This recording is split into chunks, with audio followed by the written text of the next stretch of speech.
sleep, or the lack of it, is another modern malaise.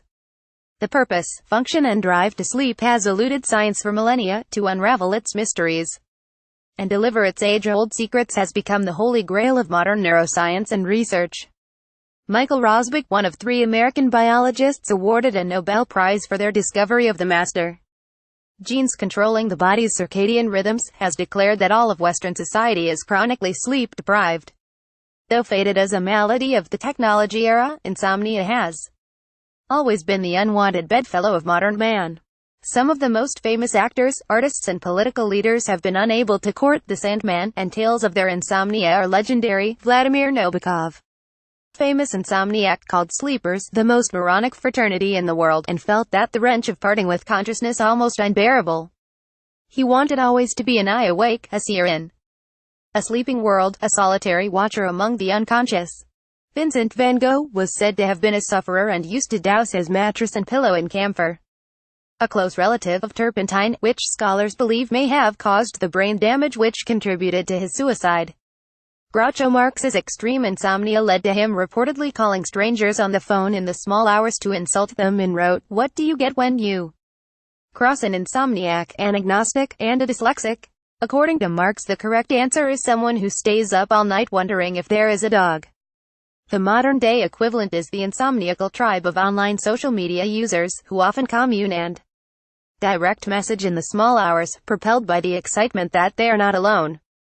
As an often reluctant member of this wide-awake club, I have taken comfort in Leonard Cohen's line that the last refuge of the insomniac is a sense of superiority to the waking world.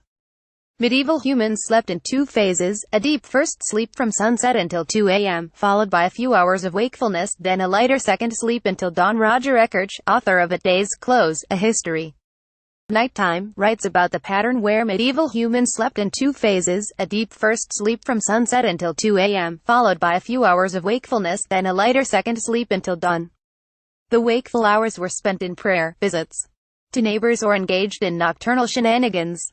He argues that the modern, precious 8-hour sleep is a product of the industrial age and the advent of artificial light, and that medieval sleepers got closer to nature's intention than we do.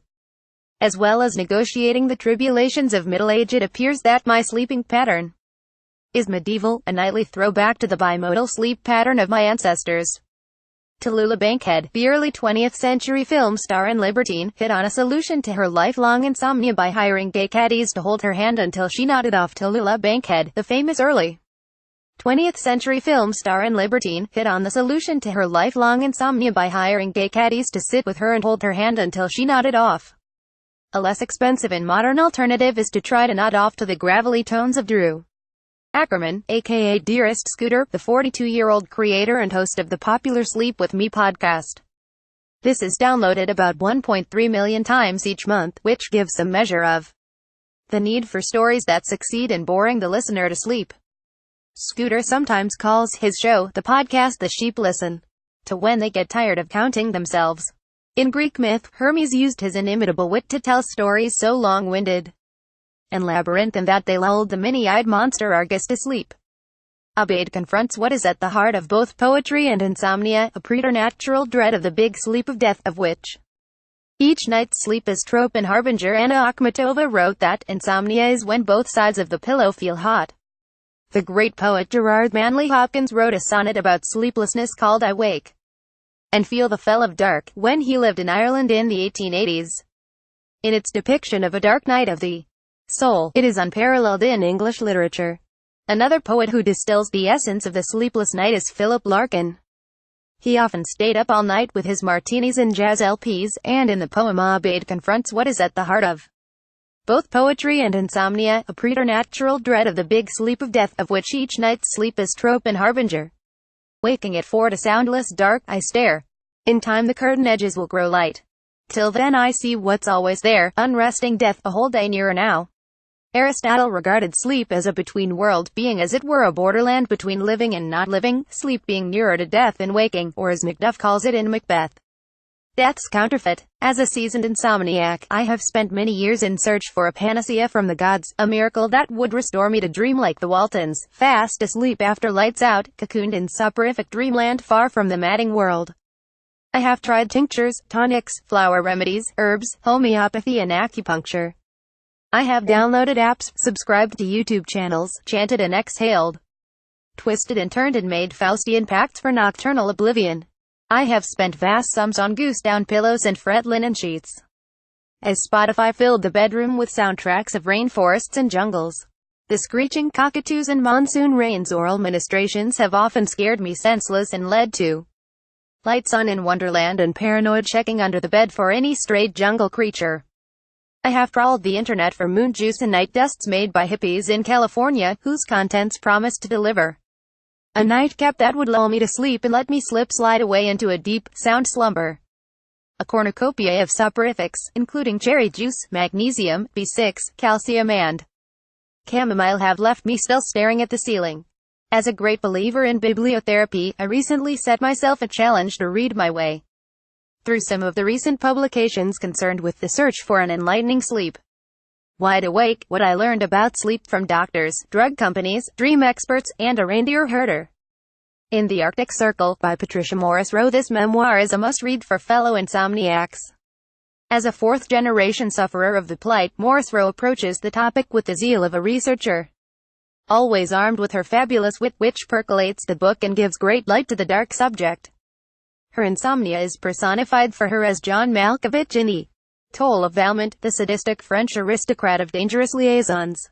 She realizes that sleep, in its various dysfunctions, can be one of the most dangerous liaisons of all, increasing your risk of heart disease, obesity and cancer. Morris-Rowe's book is a personal narrative of her search for that which eludes her, the perfect night's sleep.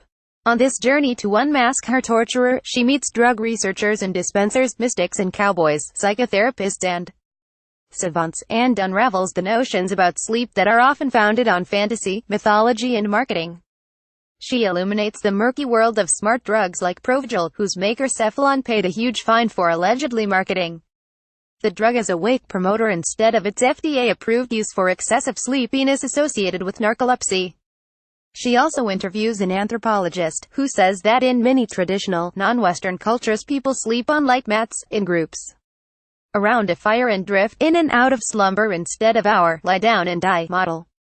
Sometimes they get up and dance for a while, which is very reminiscent of student life but perhaps not compatible with a life based on a 9-to-5. Her description of a restful apartment's ruination by the arrival of noisy upstairs neighbors, whose children proceeded to stampede nightly at 3 a.m. across her ceiling, will strike a chord with many of us who've endured similar nocturnal nuisance.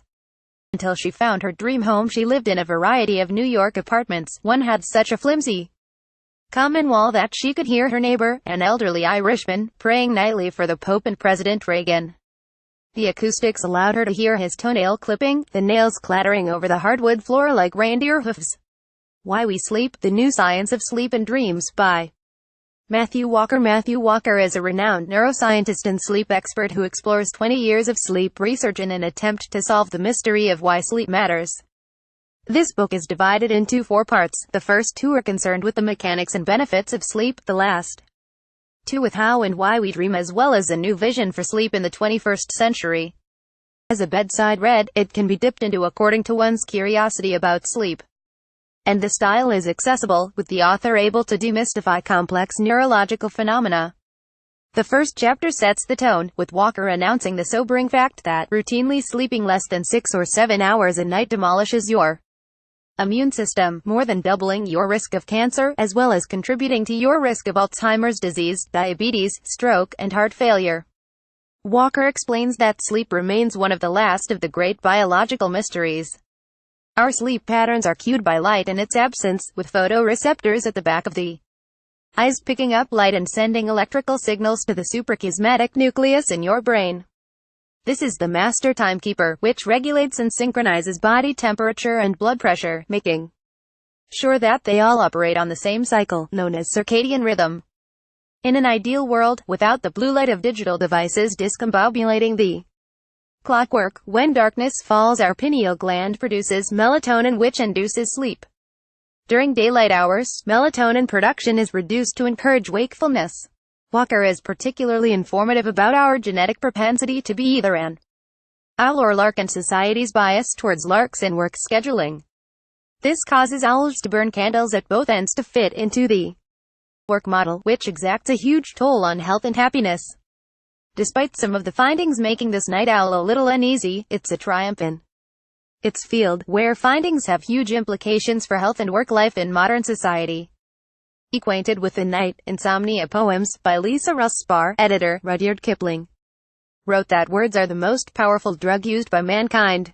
This is a beautiful anthology, with poetic greats like Emily Dickinson and Elizabeth Bishop, Rimbaud and Sappho, Shakespeare and Shelley representing the best of the Western canon, alongside poets from Russia, China, Japan, Vietnam, Romania and other far-flung corners of the world to show the universality of sleeplessness and what it means to be acquainted with the night. A restless night of tossing and turning can become, in the hands of Hopkins or Sappho, a visionary and artistic experience that can lead to epiphany or confrontation with existential crisis. The anthology is divided into 3 parts: solitude, vigil, and anguish, and longing, and epiphany and vision. Insomniac by Sylvia Plath is a triumph of all of these odes to insomnia, where Plath summons a nightscape of terror inspired by her own bouts of excruciating sleeplessness. Plath describes the insomniac's pillow as being a desert, arid and bereft from the oasis of sleep. The insomniac is immune to the sleeping tablets, those sugary planets whose influence won for him a life baptized in no life for a while, and their poppy sleepy colors do him no good. The night is only a sort of carbon paper, blue-black, with the much-poked periods of stars letting in the light, peephole after peephole, a bone-white light, like death behind all things. Under the eyes of the stars and the moon's rictus he suffers his desert pillow, sleeplessness stretching its fine, irritating sand in all directions. Pushkin's poem loses none of its powerful evocation of a sleepless night in its translation from the Russian in its depiction of the sleepless author listening to the external ticking of the clock as well as the internal whispers of a reproachful conscience. Lines written at night during insomnia by Alexander Pushkin, translated by D.M. Thomas. I can't sleep, no light burns, all round, darkness, irksome sleep. Only the monotonous ticking of the clock, the old wives' chatter of fate, trembling of the sleeping night, mouse-like scurrying of life. Why do you disturb me? What do you mean, tedious whispers? Is it the day I have wasted reproaching me or murmuring? What do you want from me? Are you calling me or prophesying? I want to understand you, I seek a meaning in you.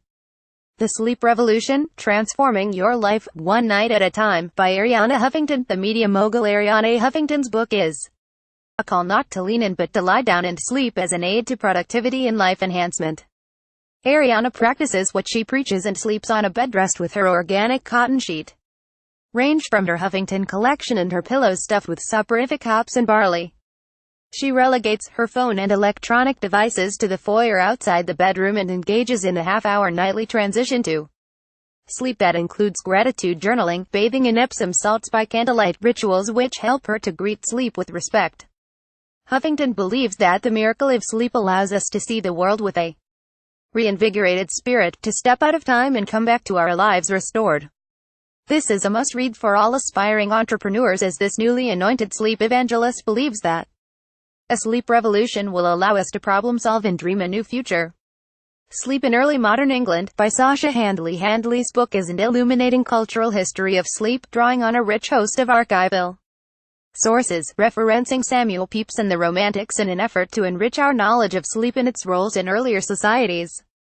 The physician and clergyman Thomas Cogan, in his The Haven of Health, written in the late 1500s, presaged this year's Nobel thesis when he stated, "The benefit of sleep, or the necessity rather, needeth no proof, for that without it no living creature may long endure," according to that saying of the poet Ovid, worldsleepday.org.